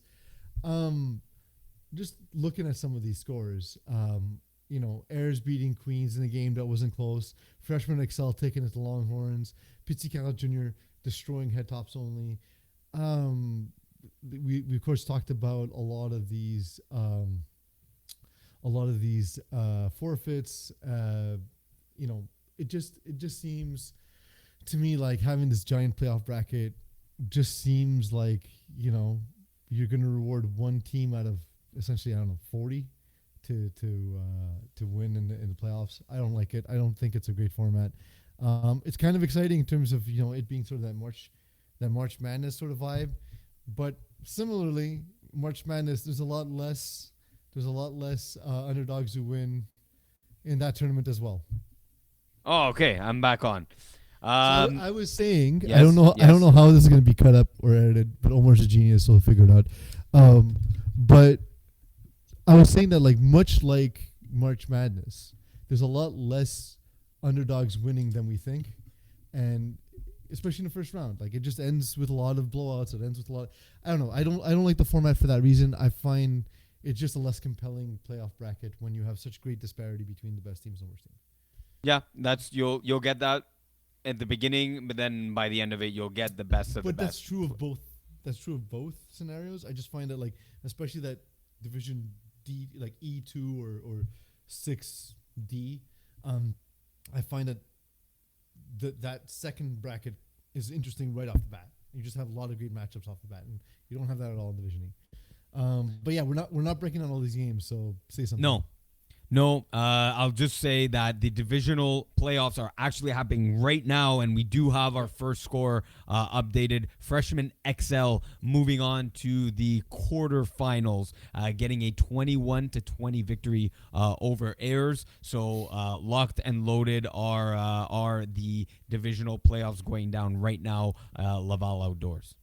Yeah, I gave them their flowers last week. I'm a big fan of Freshman XL. Silas Owusu is a monster. Got another sack tonight. And look, I would have thought that if this game was tight, it would not have necessarily played into their favor. But it went to overtime.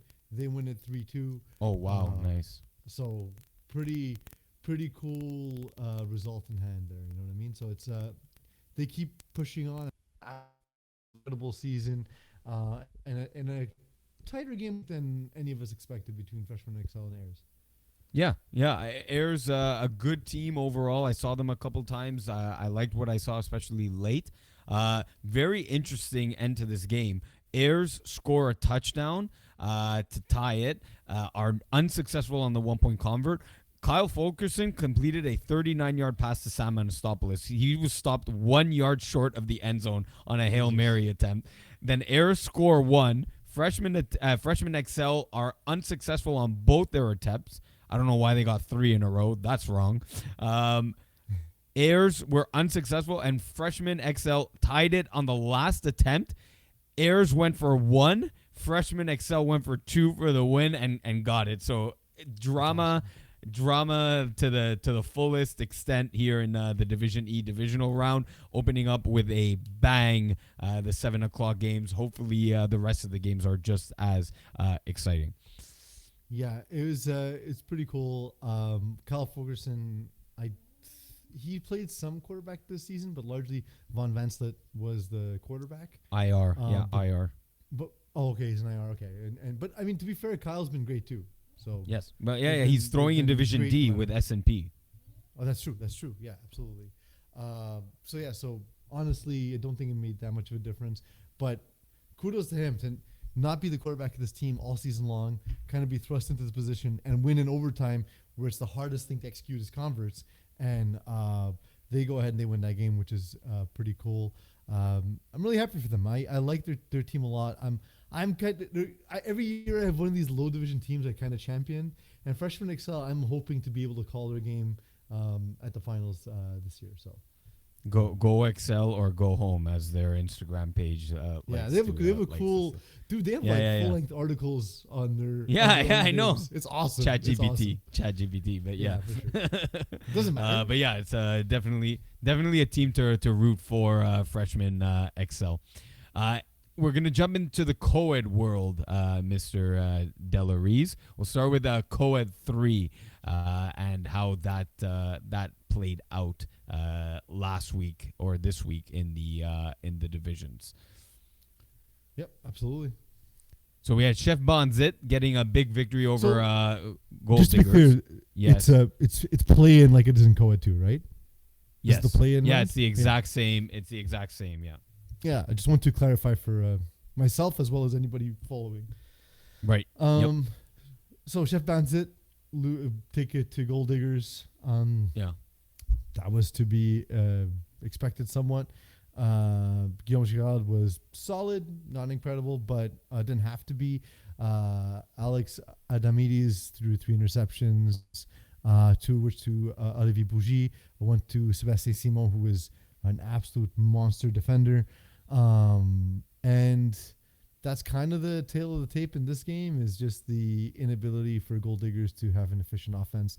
And Chef Banzet did enough with, of course, the pick six from Sebastien Simon and, the 4-1 solid TD to interception ratio on their offense. Yeah, exactly. Like in Co-Ed 3, that's going to get you playoff victories, whereas, 3 interceptions on the other side. And Gold Diggers without Alexei Bulanov, one of their better players. So, for them to lose by double digits here, when Alexei, one of your better players, is not there, that's going to be tough already for a team that wasn't, excelling on the offensive side of the ball. When you're missing one of your better players, that's definitely going to be a challenge. And then quickly, the other one, a little surprising. Panini Pressers only putting up 6 points against the Straw Hats, who have come of age here in Co-Ed 3. I'm not entirely surprised because Giordano D'Amico threw 17 touchdowns, 19 interceptions. This can happen. You know what I mean? If you don't protect the ball, if you don't score, if you don't move the ball, dude, this is a combined 13 completions between both teams. Giordano D'Amico completing only 5 of his 27 attempts. And Vittorio D'Amico got 1 catch, and Dunya Sheik got a couple on 5 targets. It just you can't expect to win a game where you complete 5 passes. And the other team completed 8 and 1. That's what I'm saying. Amina and Abui gets away with completing 8 of them just because 3 of them went for touchdowns. But the yardage discrepancy is there, right?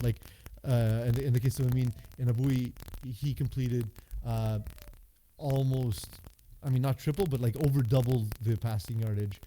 So they were bigger plays at least.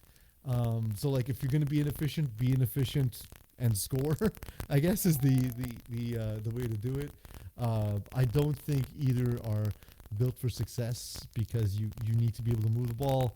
And Panini Pressers kind of had this all season where they had a game where they looked good and they had a game where is this even the same team from the week before? And, yes, and that's just what they are. That's what they were all season long. They were that last year as well. Can they hit the long bomb? Yes or no? And when teams just start realizing it, they play cover 3, and it's usually not going Panini Presser's way. 2 interceptions, 5 completions. That sounds like that's how that game went around.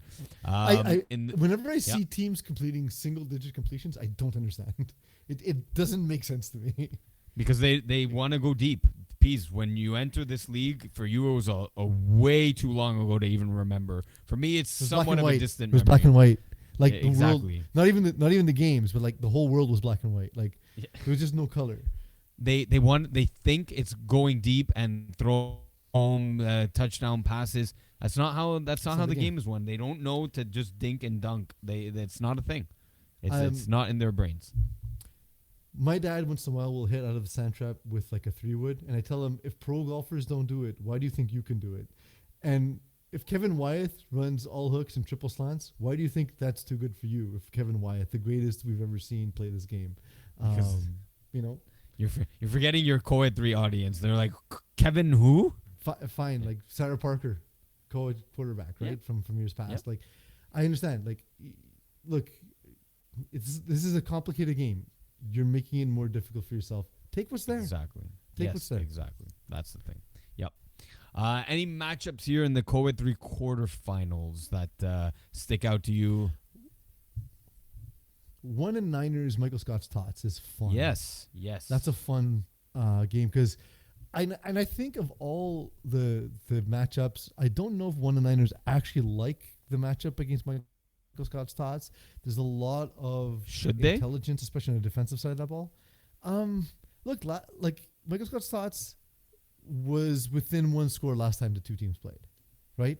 So as good as 1 and Niners have been, 32-26 is not that impressive a result, and so it comes down to whether or not they can contain Charles Presser and get him to make mistakes. They forced an interception last time. If they can play a clean game and get Charles Presser to make a mistake, which I do think is possible because of the makeup of Michael Scott's tots, and Charles Presser is the kind of guy who will take chances. That's just sort of the way he plays the game, and not like we were just talking about. He does take what the defense gives him plenty of times, and then he's looking to build up to take the shot. But I think Michael Scott's thoughts are smart enough defensively that can kind of trap him, and they know to live for another drive, right? Like, just keep the game in striking distance, get Charles Presser to make a mistake, and capitalize, and I think that could be the path. They'll win the game? No. I think one of the Niners will win the game, but I do think it's an interesting matchup in a way that you wouldn't necessarily think given the two teams' records. Yep. Yeah. Like one, maybe two mistakes by Charles Presser, giving the ball back to Michael Scott Stotts, and they could be driving the ball with on the final sequence and final drive of the game. Clearly, Leo is a fan of Michael Scott Stotts here. Wants them to drive the field and potentially win that playoff game. Definitely going to be a fun one for sure. It's a team named after the greatest corporate donation of all time. So yes. I understand it. Yeah. Co-ed 2, Peas. You were involved in the Co-ed 2 festivities this week. I was. What did you see from Pig 6 in your game? I texted Seth Galina afterwards and said, I gave him shit. And I was like, bro, you had me out here beating your surrogates? Like, what is this? Like, where were you? Of course, trying to recover from his finger injury. No, he doesn't live in Montreal. He like lives partially in Montreal, partially in Cincinnati because he works for Pro Football Focus. Right. So like, I imagine with us getting closer to August, he's working more as the NFL season looms. By the way, his content is absolutely amazing. If you see any of his breakdowns of offenses, I sent you one when he broke down the Dolphins offense last season, and he's an absolute genius, and that's why I was looking forward to playing against him, because not only does him not being there paralyze their offense, it just makes that defensive chess battle between me and the defense not exactly the same. It was a game where we started up early. We played no huddle to start the game. We put up a big lead, and then we just took our foot off the gas when the game was in hand, basically. So it was just me. I didn't have to do much. The team did all the work for me. I just managed the game, and great performances in general by people like Marie-Ève Girard, who's just been an incredible snapper all season long. Alex Noel had a great game. On the other side, David Sue, I think, forced the ball a little bit too often to Philippe Ribe, Charles Gauthier. I thought he used Denzel and Eddie Lowe a little bit more, but also just generally didn't throw to his female receivers, which, as you know, is not a winning formula in co-ed. Yep. The game essentially was 26-0. They scored in the last play and a half where a ball went through Will Power's hands and was caught on a Hail Mary touchdown. So, I mean, it was essentially, the game wasn't even as close as the score would make it seem. Yep. You were there, and so, then, Yeah. And then Alex Salipsky, as we were talking about in Division D, took his playoff loss one night and turned it into a playoff victory the next night in Co-ed 2 with Who's Gonna Carry the Boats, beating Bolas Profundas, taking out the only Spanish team name in the spring season out. I need to make Brush my up. team. I need to make my team name Spanish for you, Iggy, for next season. In memoriam. In memoriam, exactly. But that's Latin. That's not it's not the same kind of Latin, Iggy. It's not Latin American. It's Latin the language. But yeah, honestly, Bolas Profundas are such a weird team. Yes. I don't know why weird. I don't know why they weren't better. I remember these two teams played last year, and it may have been a playoff game as well, or near the end of the regular season. And Bolas Profundas, they took it to Who's Gonna Carry the Boats, and it was they didn't absolutely take it to them, but they won somewhat convincingly. And Bolas Profundas, no, I remember now. We met them at the first round in the playoffs, and they gave Kiss My Christmas Balls a real run for their money, losing like 46-40. The Kiss My Christmas Balls defense didn't have an answer for Bruno Prevanché and François Rochelot and Yves Charbonneau. And I'm very surprised to see a 14-point victory for who's going to carry the boats here. Yeah, they just seem to never really get into gear this season, and François Rochelot might be the best receiver in the division. He's incredible, and he's had nights where he's just sort of quiet. Laurie Saint-Onge is really good. Eve Charbonneau is really good. Victor Rifferati has had an impact in lower divisions, and this is about his level where you would expect him to have a huge impact. And they're just kind of a team that did okay. They were fine. They were all right. Which is, I guess, true of all the teams in this sort of play-in bracket. But let me ask you, of two of the teams that played in the low-end bracket, which team surprises you more for not having more success? Kiss My Christmas Balls or Bolas Profundas? Because when I saw Bolas Profundas, I was like, they're going to be the top team in the division, and I was wrong. That's a good question. Yeah, I'm gonna have to go. Even though I'm disappointed with how your season went, Me too. I'm gonna have to go. I'm gonna have to go with Bolas Profundas. Yeah. Like that. That's definitely a team that I saw like top 5. Especially the way like when they play well and as a unit, which they can, and they proved it several times. That's a really hard team to stop on offense, and defensively. Okay, concepts can break them down, but they have, both female and male players that can make plays. And look, so that's just to answer that question. But a shout out to Jenna Rougeau, 4 sacks for who's going to carry the boats. Crazy. Their best defensive player, that's for sure. Yeah, definitely. In co-ed 1, a bit of a scheduling, I don't want to say mishap, but with limited fields and too many conflicts, because multiplayer conflicts is a real thing in FPF. There was only one co-ed quarter-final game. That was Easy Fun, 50 points over Vultures 41 with 5 players on the field for Easy Fun. How did the Vultures lose this game? I didn't. This was happening on the field because I was watching the game on field 1 more so than one on field 2.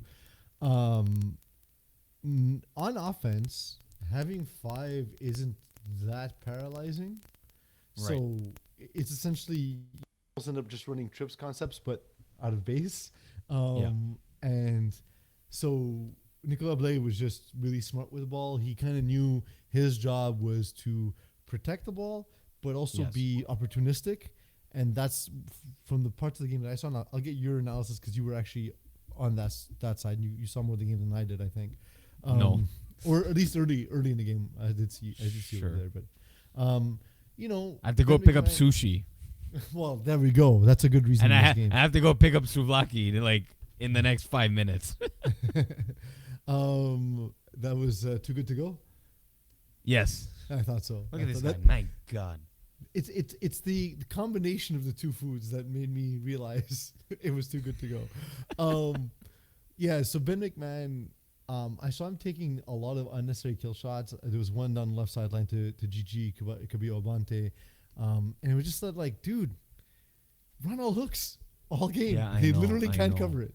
You know what I mean? know. Like, it's such a huge advantage, and also you're by not continuously striking and taking the deep shot, you're controlling the clock, and you're putting their greatest weakness, which is 5 players on defense, and you're mitigating essentially what is essentially almost even, where, like I said, when you're 5 on offense, it doesn't impact you as much as having 5 on defense. So, like, at that point, why not control the game and basically bleed them out because they cannot stop you, and force them to sort of have to just defend you all game long. Yeah, pretty much. Look, I don't know who was rushing. If it was JC Fedlin and he got a pick, it was a pick six from Rusher. It was a pick 6 from Rusher. Yeah, it was. He just caught it flush. Like, he went up. I don't know if you know this about JC Ferland and Ben McMahon. Wait, actually, there's a height discrepancy. yes, there is. But wait, let's call him by his real name, Jeff Fetla. Is it Jeff Ferland? No, it's JC. But Okay. just Right. he'll know. He'll Jeff know. it is. So Jeff.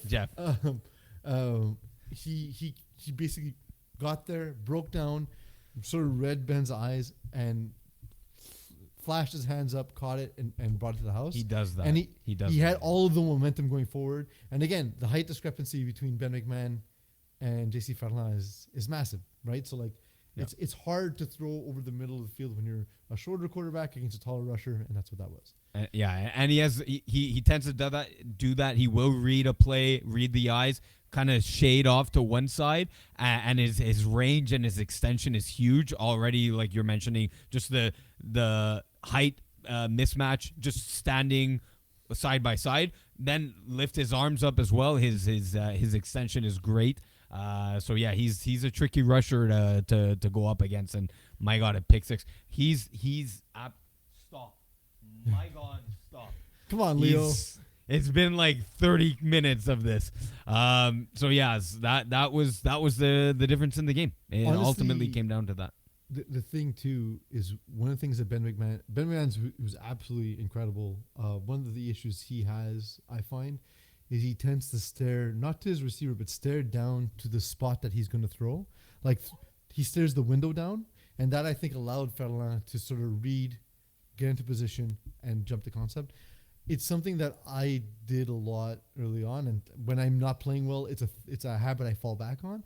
Right. And the importance of looking off a read to come back to it is huge, especially in co-ed one or an elevated level of play. That's really what it came down to and on that play, you know. Yeah. So because not all the quarterfinals were said and done, we don't know the semifinal matchups just yet. So we'll go to the. You know what? We're gonna skip women's A because unfortunately 2 forfeits in women's A leaves us no games to recap. So we're gonna go straight to women's B. And women's B, some very surprising results here. Les Boys, the massive underdog against Wolfpack, 31-0. Now look, I get it. Wolfpack without Maryse Paquette, probably the best player on the team.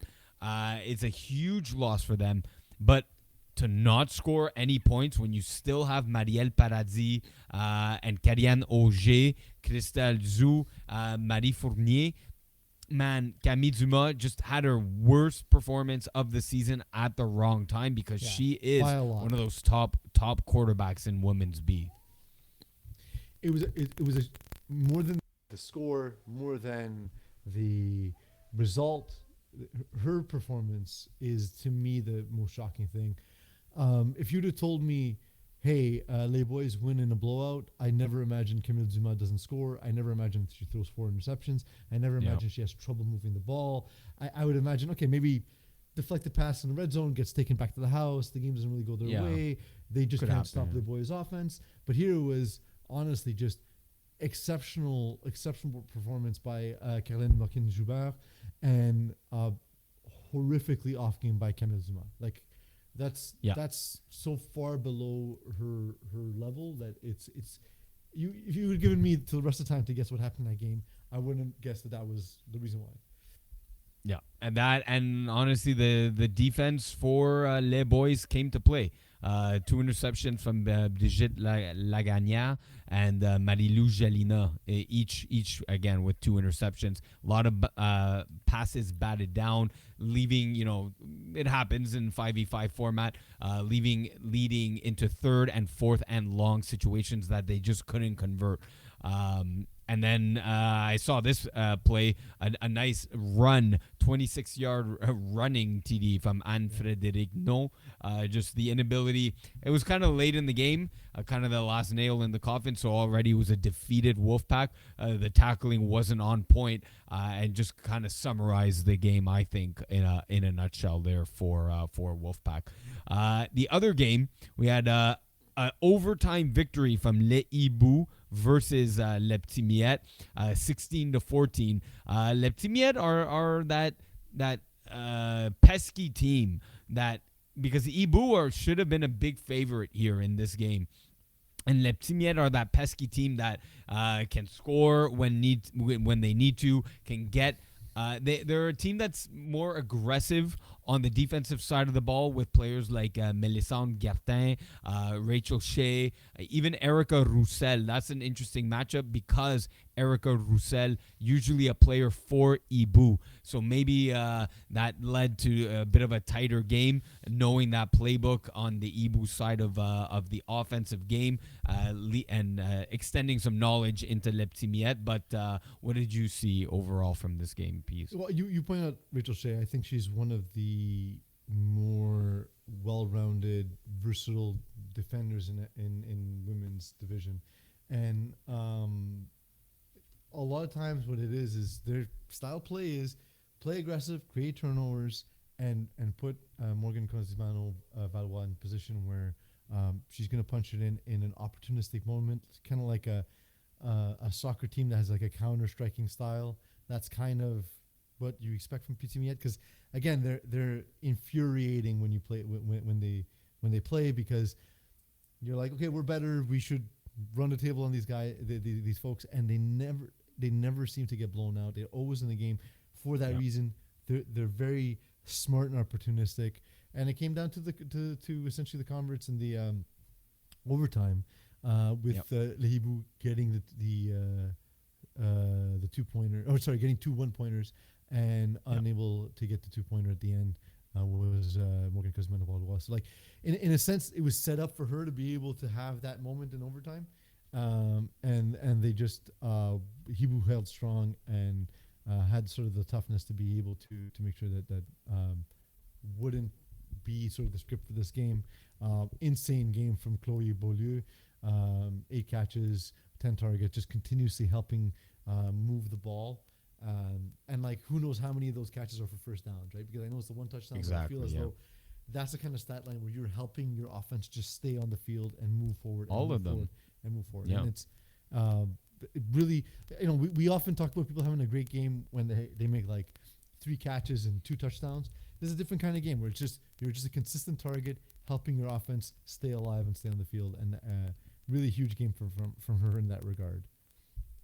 Yeah, even Elodie Champagne and Maëlle Desrosiers, even though there was only 3 and 4 receptions for 40 and 45 yards, those averages are big, right? So clearly at least one of those maybe went for like a 20-yard gain, which gives you that key first down crossing that midfield line. So they were key components along with Chloe for the big victory for Ibu in that one. That quickly sets up Red Nation, Les Boys, Supernova, Ibu. Can one of the two visiting teams get the upset over the home team here? I love what Red Nation has done this season. Alison Sobel's been great. They've just been like putting points on teams, right? Like it's what you want to see from her for a while. She's delivering that. She's had some huge wins, and also like nice to see it's not just been blowouts all season long. They've also held true to their identity in some games where it's like, we got to win this tight, gritty sort of game. We got to win this on defense. And we saw that in example like when they beat Les Boys 19-12. We saw that when they beat Wolfpack 19-18. So like they can win in multiple ways, which is what you want in the playoffs. I would be surprised if it's another low-scoring game against Les Boys, however. No, I wouldn't be. Les Boys have improved a ton. They're getting better every week. Week 1, week 2 didn't look great for this team. And I'm not surprised, but Caroline Moquin-Joubert has gotten better at the quarterback position, even through 10 games of a regular season. Which again, not surprised, super athlete out there, and great understanding of the game. So she's clearly picked it up. And of course, when you have Sarah Parker, sometimes giving you tips here and there, not a bad person to chew off your ear Yeah. Look, Red Nation's strength is usually the defense. The offense has gotten better. I still see this being kind of like that regular season game, 18-12. Maybe it's first to 20 to see who wins this game. I don't think so. I think this is the one where we see Red Nation take that stride and sort of cement themselves as they head into the finals. I like the Supernova matchup, but I do obviously think Supernova is, obviously the big time favorite against Hibu. But again, Hibu will have to play that role that Pitsimiat played in the previous game. They need to be the winning team that doesn't go away this time, which they can. They can be. It just I do love the raging athleticism on Supernova. They're all over the field at all times. If I got to pick the final, I'd love to see Red Nation against Supernova. I do think they're class above the rest of the division, and we want to see the best team make the final. But Cinderella story is fun as well, right? So like if we see someone on a Cinderella run, that would be awesome. But honestly, I've been impressed with Supernova since the first season FPF. Florence Pro has had really good season, really efficient season. We of course see whether it's Camille Bergeron, Chloe Corbet, Rosalie Quentin, like they're all receivers who play a role, and like it's a team that uses all of their players on offense, on defense. Everyone's involved. Everyone's capable of making a big play. And so they're one of the most fun teams to watch for that reason. Yeah, and a Red Nation Supernova would be a rematch of last year's spring finals. So definitely, I love rematches, especially from one year to year over year. Red Nation Supernova would be definitely a super fun one. And we are going to end tonight's show, Peas, with the 5-on-5 competition, which happened Wednesday night in Laval. Absolute great games. You had Royaume Luminaire. Dan Lazara, AJ Gomes connection was on point last night. 32-18 win over Party Crashers. Doesn't seem like a tight game. This game was tight till the end, where the tempers flared on the Party Crasher side. OC game was ended by the referees because it was kind of a point of no return with the way the game was going. What happened? Just penalties, and they didn't like the call, so there was certain threats made on the field. The referees took exception to that's it. So I'm a player apologist, as people know. But there's no room for threats. You threaten somebody, you shouldn't even be welcome back to the league, in my opinion. You could control whether or not you threaten somebody. Yes, exactly. But to the actual game itself, look, a Jeans Lee pick off of Dan Lazara on a deep ball that Dan is famous for and loves to throw.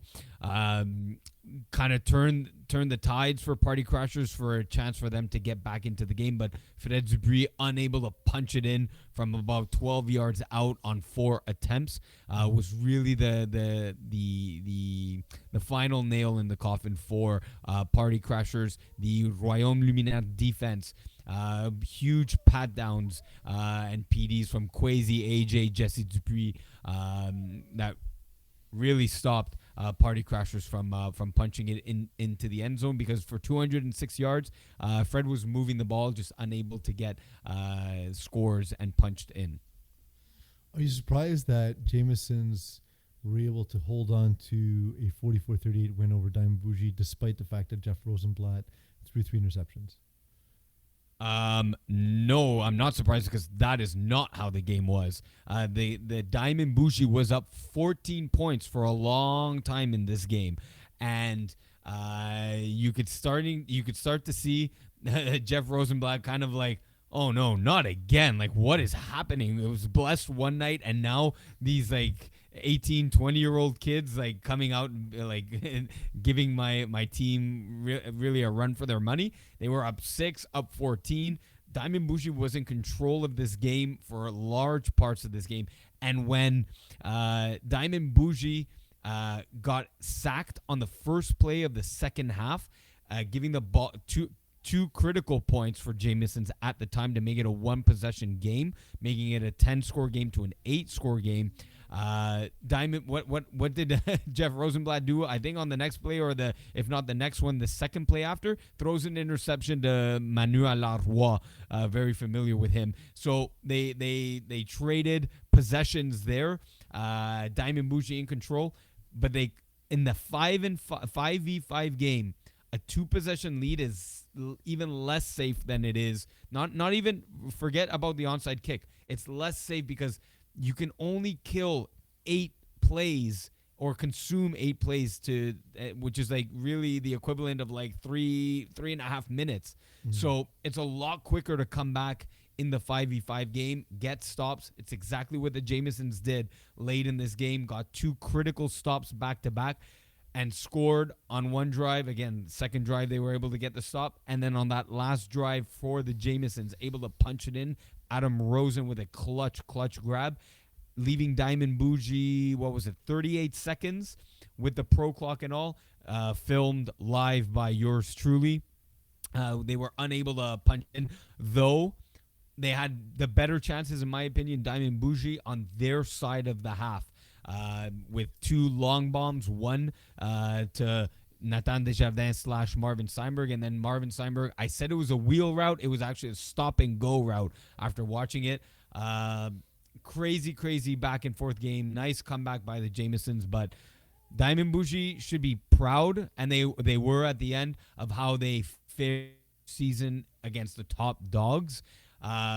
But a little disappointed because they did hold 1 and 2 possession leads in this one. Yeah, that's like I said, surprising result given the way the game started, and kudos to Rosenblatt, and you mentioned the big sack by Khalil Kerr for the Jamesons to be able to hold on, and win this game. It's cool to see. 365 yards. Oh my God, that's holy crap. Well, I mean, so if you watched, I remember watching women's in its first season, and I was like, there's a billion yards in these games. You know what I mean? It's like, I guess the 5v5 does favor the offense in that way, But 32 of 36, 3 interceptions. That means he had 1 incomplete pass. He throws such a catchable ball for offenses and defenses. Yes, exactly. I know the feeling, Jeff. Don't worry about it, bro. It's just we throw such a catchable ball, right? That's all it is. We're just too with our delivery. But honestly, both games were awesome. 5v5, super entertaining, and there's just going to be more of that in the semifinals, which is a bit of a ways away. I believe we're going to be able to talk about it on next week's show. So we're gonna hold off on that. So that's it. Peas, thanks for taking me through this wild first round. Again, the Division E divisional round is going on as we speak, Thursday night in Laval. So obviously you're going to see that waking up Friday morning. Going to listen to Peas and Iggy and find out who won all the Division E matchups. The 5v5 tournament. Register for that. Spots are limited. They are going. We'll get you an exact count communicated through our Instagram page. We have the spring season ending. That means the fall season is right around the corner. So start looking out for that and your new ratings as well. So definitely a lot of things coming around in the next coming weeks in the FPF world. Any closing farewell remarks from you? Yeah, I was just surprised to see you because last week Mo Khan and I embarked on the film noir. We were trying to establish the reasons for and the suspect for your untimely murder, of course. But we're glad to see, of course, that you have resurrected. Leo is the suspect. All right, well, this guy, look at that face. It's a murderer's face. I guess the tagline to the movie is "Man's Worst Enemy." No, thanks for having me, Iggy. It was a fun night. Yep, awesome. Always great time talking flag football with the one and only Peas Delarese. It's our normal conversation, but just now it's taped. taped and slightly exaggerated. So again, definitely play your hearts out as the matchups get tighter and tighter as the divisional playoffs go around. That's it. That's the show. From Peace Delariz, I'm Iggy Magnets, signing off from Calling the Audible. Put the place up. Yeah, we